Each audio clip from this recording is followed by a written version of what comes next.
Bugis adalah suku yang tergolong ke dalam suku-suku Deutero Melayu. Kelompok Deutero Melayu ini masuk ke Nusantara setelah gelombang migrasi pertama dari daratan Asia, tepatnya di wilayah Yunan. Pada teori Yunan dinyatakan bahwa bangsa Indonesia berasal dari Yunan, yang merupakan sebuah daerah di Cina Selatan, di mana teori tersebut didasari pada hasil temuan teknologi serta persamaan bahasa yang ada dan menjadi alat untuk berkomunikasi. Pada awalnya, seorang sejarawan yang juga dikenal sebagai seorang arkeolog asal Austria bernama Robert Baron von Heine melakukan sebuah kajian mendalam mengenai kebudayaan megalitik di Asia Tenggara dan Pasifik. Melalui kajian tersebut, Robert Baron von Heine ini mengemukakan dan menyimpulkan bahwa di masa Neolitikum, atau tepatnya 2000 tahun sebelum Masehi hingga 200 tahun sebelum Masehi, terdapat sebuah bangsa yang melakukan migrasi dalam beberapa gelombang yang bergerak dari Asia Utara menuju Asia Selatan. Menurutnya, migrasi tersebut membuat banyak manusia purba yang pada akhirnya mendiami berbagai pulau yang terbentang dari Madagaskar yang ada di Afrika hingga dengan Pulau Paskah yang ada di Chile. Hasil kajian tersebutlah yang pada akhirnya melahirkan sebuah pemikiran mengenai nenek moyang bangsa Indonesia yang berasal dari Yunan. Pada teori Yunan sendiri, bahasa Melayu yang ada atau digunakan tersebut juga memiliki kemiripan dengan berbagai bahasa lainnya seperti bahasa Champa, Vietnam, dan juga Kamboja. Sehingga dengan kata lain, adanya kemiripan bahasa Melayu yang ada tersebut dengan berbagai bahasa lainnya menandakan adanya pertalian dengan daratan Yunan. Jadi secara garis besar, suku Bugis bersama dengan suku-suku Deutero Melayu lainnya di Nusantara diperkirakan memang berasal dari Cina. Tapi bagaimana caranya suku Bugis ini bisa terbentuk? Karena pada waktu itu kan istilah Bugis harusnya belum ada. Kata Bugis diambil dari kata Tougi yang artinya pengikut Lhasa Tumpugi. Siapa itu Lhasa Tumpugi? Lhasa Tumpugi dulunya adalah seorang raja di Kedatuan Cina yang ada di Pamana, Kabupaten Wajo. Lhasa Tumpugi ini bukan sembarang orang. Dialah raja pertama di kerajaan itu. Jadi dialah juga yang mendirikan kerajaan Cina tersebut. Jadi kata Tougi maupun Bugis artinya adalah para pengikut Lhasa Tumpugi atau orang-orang yang mengikuti Raja Lhasa Tumpugi. Jika kita mau melihat silsilah Lhasa Tumpugi, maka kita bisa menjumpai fakta bahwa Lhasa Tumpugi adalah saudara dari Batara Latu. Batara Latu adalah Datuk Luwu kedua, Raja Luwu kedua. Batara Latu kemudian mempunyai dua orang anak kembar, yakni Saweri Gading dan Iwe Tendriabeng. Sementara itu, Lhasa Tumpugi memiliki seorang anak perempuan yang bernama Iwe Cudai. Pada masa-masa berikutnya, Saweri Gading pergi ke kerajaan Cina milik Lhasa Tumpugi dan menikahi Iwe Cudai, anak dari Lhasa Tumpugi. Hal ini sejalan dengan yang dituliskan oleh website resmi pemerintah Kabupaten Wajo. Dan hal ini juga sejalan dengan naskah Lagaligo yang sering dipercaya orang-orang sebagai naskah sejarah.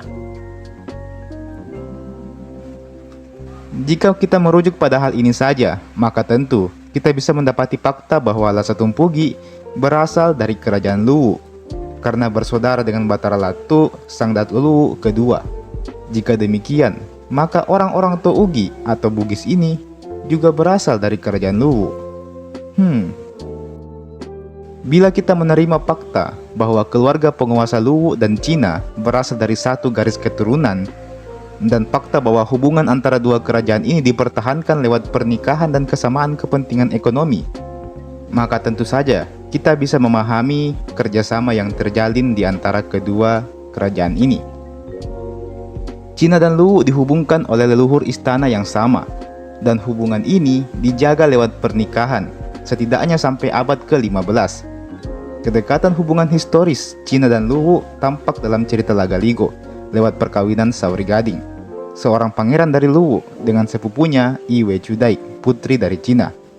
Terdapat bukti pertukaran ekonomi antara Cina dan Luwu dalam bentuk serpihan gerabah. Cina dan Luwu awalnya diperintah oleh satu kelompok garis keturunan yang kelak terpisah menjadi dua kerajaan. Kedua kerajaan ini mengklaim berasal dari satu sosok, yaitu Simpu Rusia, sebagai permulaan bagi keluarga istana mereka. Pemukiman Tempe, Wage, Tampangeng, dan Sengkang yang dirujuk dalam kronik Wajo sebagai negeri leluhur Luwu. Sangat mungkin bahwa kronik Wajo melekatkan kampung-kampung ini ke Luwu demi menghindari merujuk mereka sebagai bagian dari Cina. Atau bisa juga karena kedua kerajaan itu sinonim di pikiran para penulis kronik. Sebagai kesimpulan, berdasarkan bukti-bukti yang ada, Kerajaan Luwu dan Cina nampaknya adalah dua kerajaan yang terdiri dari satu garis keturunan yang sama. Keduanya berdiri memerintah wilayahnya masing-masing, namun tetap menjalankan kerjasama. Keduanya adalah tetangga yang saling terhubung satu sama lain. Suku Bugis adalah bagian dari ras Deutero Melayu yang bermigrasi dari wilayah Yunan yang ada di Cina.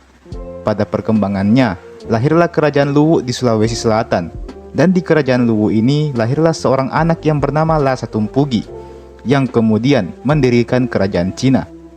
Orang-orang yang menjadi pengikut Lhasa Tumpugi ini kemudian mendeklarasikan dirinya sebagai Tougi, alias orang Bugis.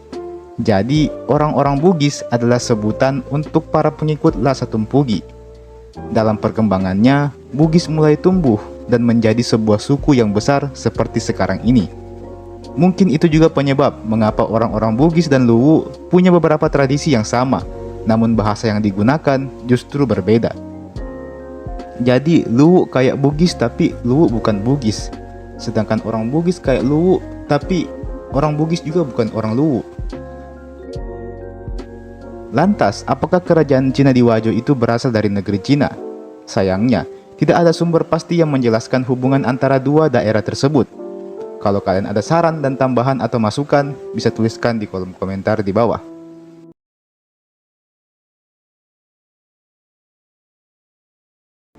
Jawaban ini saya ambil dari situs resmi pemerintah Kabupaten Wajo.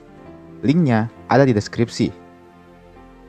Dalam website tersebut mengungkapkan bahwa sejatinya suku Bugis memang adalah bagian dari suku-suku yang berdeutero Melayu. Deutero Melayu sendiri adalah sebutan atau istilah yang digunakan untuk sekelompok orang atau populasi yang datang pada masa gelombang kedua. Masa ini diperkirakan ada sekitar tahun 500 sebelum Masehi.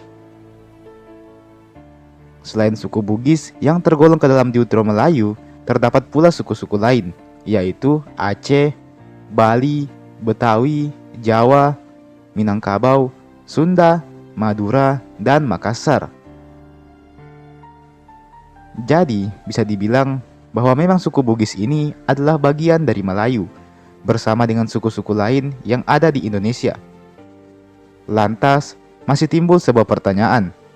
Bukankah suku Bugis ini aslinya berasal dari Cina, sesuai dengan asal katanya, yakni Tougi, atau pengikut Lhasa Tumpugi, yang disebut berasal dari Cina? Sebenarnya, antara Deutero Melayu dan Cina itu sendiri saling terhubung. Dikarenakan istilah Deutero Melayu sendiri adalah sebutan untuk para masyarakat atau orang-orang yang berasal dari Yunan atau dari Cina bagian selatan. Orang-orang yang berasal dari Yunan ini bermigrasi dari kampung halaman mereka menuju ke wilayah Nusantara. Kedatangan bangsa Deutero Melayu ini kemudian mulai mendominasi wilayah Nusantara dan semakin mengalahkan populasi penduduk lama yang disebut juga dengan istilah Proto-Melayu. Jadi, statement yang mengatakan bahwa suku Bugis adalah keturunan dari raja daerah Cina, yakni Lhasa Tumpugi, bisa dibilang adalah benar. Sedangkan statement lain yang mengatakan bahwa suku Bugis adalah bagian dari Melayu pun juga benar adanya. Karena dasarnya, Melayu dulunya juga adalah bagian dari Cina. Hanya saja, memang dari segi perawakan, orang-orang Melayu ini agak berbeda dengan penduduk Cina yang kita kenal saat ini. Sebagaimana yang kita ketahui, orang-orang di Indonesia kebanyakan berkulit sawo matang dengan mata yang tidak begitu sipit. Meski begitu, postur tubuhnya 11-12 dengan penduduk Cina saat ini. Oke, mari kita bahas sedikit tentang sosok Lhasa Tumpugi. Lhasa Tumpugi bisa dibilang adalah pemimpin pertama dari kelompok suku Bugis pada waktu itu. Wilayah kekuasaan beliau sendiri berpusat di Kerajaan Cina, sebuah kerajaan yang ada di daerah Pemana, Kabupaten Wajo. Fakta menarik yang terungkap di sini adalah ternyata Lhasa Tumpugi ini adalah saudara dari Batara Latu. Baik Lhasa Tumpugi dan Batara Latu adalah anak dari Batara Guru, sosok yang digambarkan juga dalam kitab kuno Lagaligo. Kemudian, Lhasa Tumpugi ini mempunyai seorang putri yang bernama Wei Chudai, yang kemudian akan menikah dengan Saori Gading, yang juga adalah anak dari Batara Latu. Dari pernikahan Saori Gading dan Wei Chudai kemudian lahirlah seorang putra yang bernama Lagaligo. Bisa dibilang mereka itu adalah tokoh-tokoh pertama sekaligus pendiri dari suku dan berbagai kerajaan yang ada di Sulawesi Selatan dan bahkan mungkin di Sulawesi. Suku Bugis sendiri kini merupakan suku yang paling banyak mendiami wilayah Sulawesi Selatan. Suku Bugis juga kerap kita jumpai di wilayah Kalimantan, Malaysia, dan beberapa negara lain di Asia Tenggara. Beberapa daerah di Sulawesi Selatan yang didominasi oleh suku Bugis ada di wilayah Wajo, Bone, Sopeng, Sidrap, Sinjai, dan Baru. Sedangkan di daerah Luwu dan Palopo yang juga dikenal merupakan nenek moyang dari kerajaan Bugis didominasi oleh berbagai macam suku, seperti Toraja dan Bugis itu sendiri.